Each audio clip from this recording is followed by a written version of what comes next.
So, let's discuss some pipeline news, shall we? And actually, for once, ladies and gentlemen, it's not Keystone XL Pipeline news. Oh no. This pipeline news is about an Exxon pipeline. An Exxon pipeline that currently exists. It is called the Exxon Pegasus Pipeline, and it currently runs from Illinois to Texas. And, ladies and gentlemen, this Exxon Pegasus Pipeline has sprung a leak.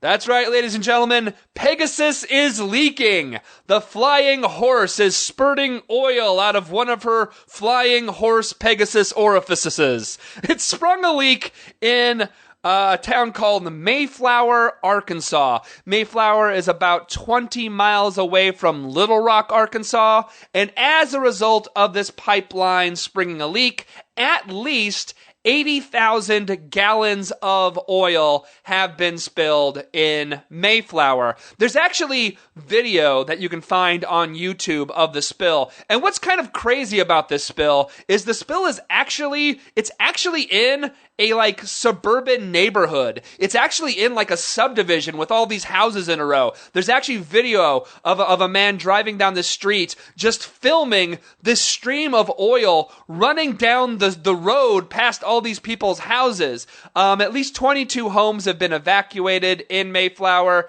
There's heartbreaking pictures of oil-covered animals in the middle of bloody Arkansas. There's oil-covered ducks.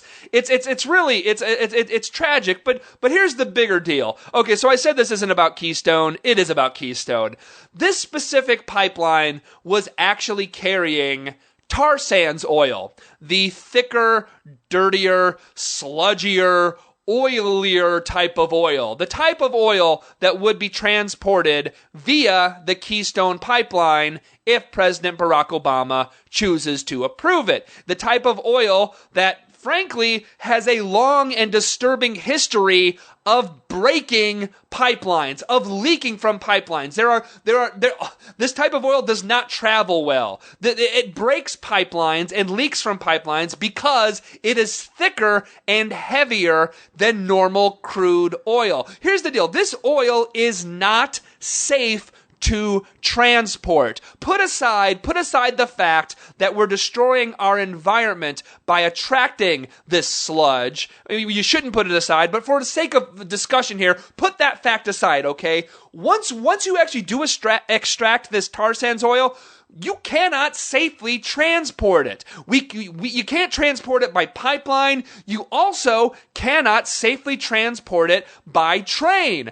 Because we have an example. In addition to the leaking, spurting, spilling, sludgy Pegasus pipeline, just this last Wednesday, a train carrying tar sands oil from Canada spilled 15,000 gallons of oil in Minnesota.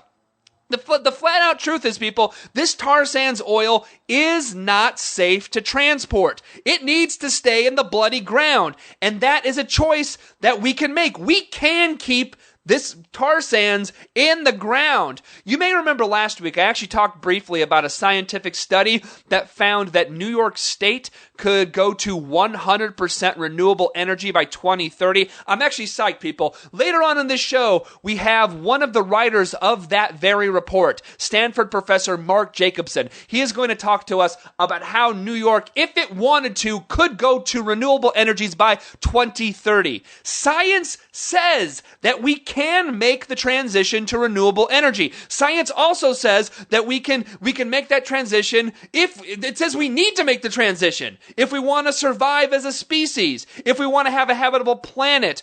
What's lacking that we all know what's lacking is the will. What's stopping us is all of the dirty energy money that has bought and sold our politicians in this country. But the fact of the matter is, what we just saw, these pipelines break. These pipelines leak. And if we build the Keystone Pipeline, there is It's not a matter of if it will leak, it's just when will it leak. The southern portion of the pipeline that Barack Obama fast-tracked for approval already has holes in it. It already does.